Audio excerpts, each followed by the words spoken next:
new season is here, and of course, we are trying something different. And with me today is Shamil. Shamil, welcome back to the show. Thank you, thank you. So, of course, I'm your host Fahmy, and this is Football Talk. But before we start, like, share, follow, or subscribe for more. Let's go. Okay, let's start with the Premier League's new additions. What do you think of them? For me, Arsenal made the right signings. Timber will fit in well. Havertz, not really. No, not much. Rice is a fantastic signing. It was a bit of a confusing signing for Havertz. I can see no one expected it. But at the weekend, he showed why Arteta needs him, because up front, his touch is good. Okay, what do you think about one underrated signing? That's Jurrien Timber. He was fantastic with Ajax, and he's young. Has massive potential. What do you think? That's a fantastic signing. The moment, even at the weekend, the moment you took him off, you conceded a goal that came from the left side. So I think it's a good signing. Let's move on to the title and treble winners. Man City have signed Kovacic and Vardiol. What amazing signings, by the way. Kovacic being seen as a direct replacement for Gundogan. Vardiol, on the other hand, a bit ish on it. What do you think? I think Vardiol is a good signing, but they don't really need the defenders, because unless they're selling Laporte, which I think they will. But even though they sell Laporte, they have Akanji, they have Ake, they have Ruben Diaz, they have Stones. Yeah. Already I feel they have enough depth in defense. They're good. But I think they really need to replace Mahrez, because Mahrez was a good replacement of Bernardo Silva when he was coming off. They really need to replace Mahrez if they want to continue their title charge. Okay, let's move on to another team that has added more additions to the Premier League, Liverpool. Liverpool have signed Szoboszlai, McAllister. What do you think of this? They are fantastic signings, but I think them releasing Fabinho and Henderson will really set them back, unless they buy a new defensive midfielder, which I think they're going to do. Yeah, especially they really need a defensive midfielder. In this case, you can think of Alexander Arnold as their new number 8.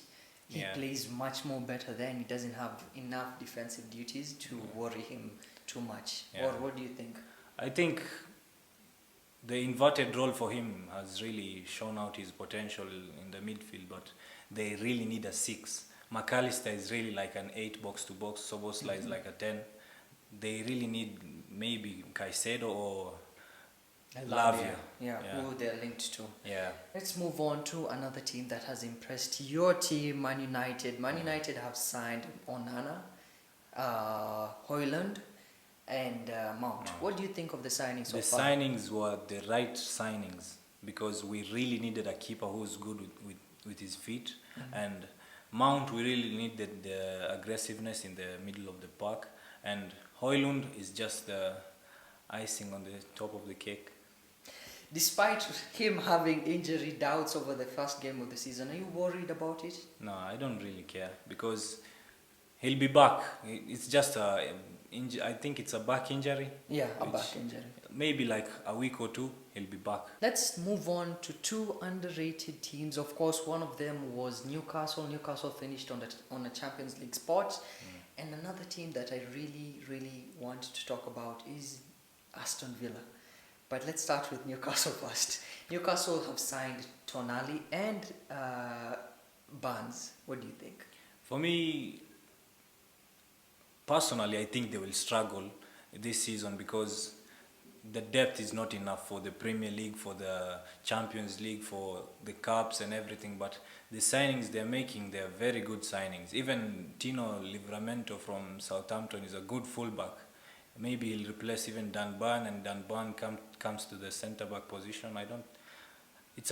They're making good signings, but they need more depth. I can see depth. Yeah. Okay, we move on to another team that has impressed with its signings, Aston Villa. Aston Villa have signed Pau Torres in defense. One of the best defenders Unai Emery has ever played with. Yeah. Tielemans. they have also signed Musa Diaby. That guy is fast. Fantastic. What do you think about this? For me, Pau Torres is one of the best ball-playing centre-back I've seen. And Tielemans, yeah, we all know Tielemans, how he plays. And Diaby, for me, will be one to watch out for because he's very fast. He can finish. He just has everything. Okay, we can think of another person who was missing most of their games last season, who was Diego Carlos. What do you think of him? Imagine the partnering of Diego Carlos and Pau Torres in the middle, in defense. What do you think of this? It's like a new Aston Villa side. Yeah, for me, Diego Carlos, from when we were playing them in the Europa League, as a Manchester United fan, I wanted him to come to our club, but he's a very good player, very strong, quick, and a good ball-playing centre-back. For me, they'll be a great partnership in the Premier League.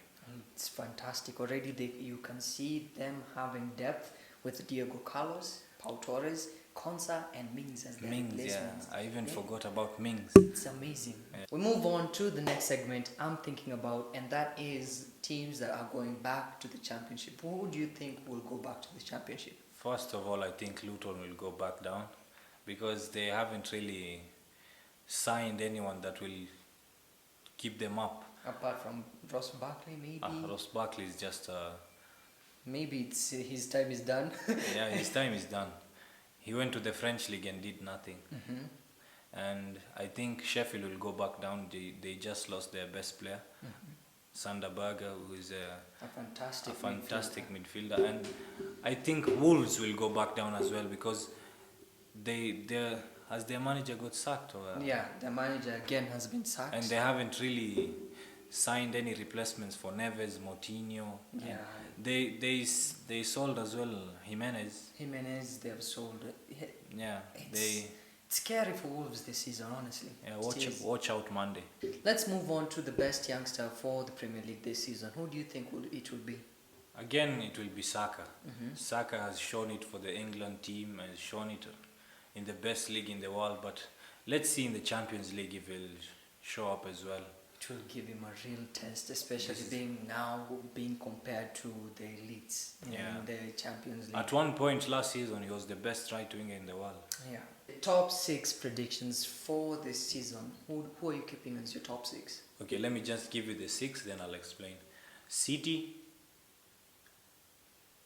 Arsenal, United, Liverpool, Chelsea, then Tottenham. Wow, okay. Why Tottenham so low? Why is Tottenham so low? Because they're gonna lose their best player, maybe, we never know. Yeah, by the way, Kane is about to go to Bayern Munich. It's still ongoing, the talks. Look out for this one. Yeah, so, but they haven't really, Richarlison is just, let me not say not the words yet. I want to say, yeah.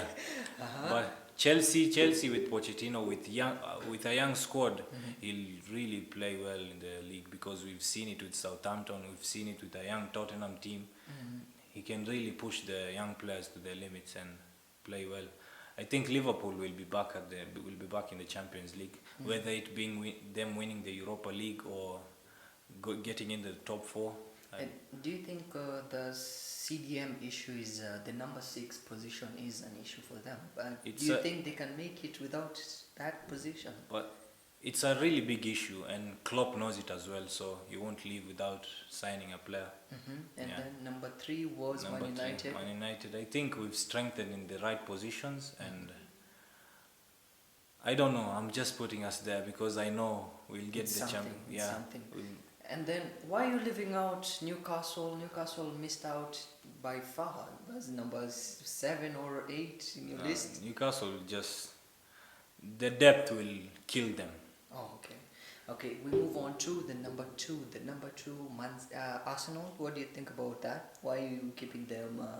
No Premier League side has ever won 4 Premier Leagues in a row. Do you think this one will break it? For me, it was just it was a really close battle between Arsenal and City, and I cannot go against Pep in this moment right now, unless I'm think they're going to sign Paqueta, I think, or Yeah. it's just We don't know yet, but maybe not. The transfer window is still open. Yeah. Anything is possible. for me. If they go without signing him, then without signing a replacement for Foden, then I think Arsenal will do it. For me, it's just A replacement for Mahrez. yeah. Yeah. Okay. We move on to the Golden Glove for this season. Who are you giving the Golden Glove for this season? De Gea isn't there, of course. So who's next? Onana. Bold, bold, but For I me. like it. Yeah. Okay, move on to the top assists. Who do you think will make it there? For me, this season, I'm going bold as well. Mhm. I'm going Bruno Fernandes because now he's got a striker. Yet the last season he created the most chances in the league. So now he has a real striker. Maybe he will get the most assists. Yeah, with Hoyland, anything is possible. And then the top scorer. Is it even a competition by saying Haaland is automatically winning it? Yeah, he's automatically winning it again. I'm bored of even saying it. Okay, I think that's it for this week's show. I was your host, Fahmy. That's Shamil. Thank you again for coming. I'm glad. Stay safe, take care, and see you next time.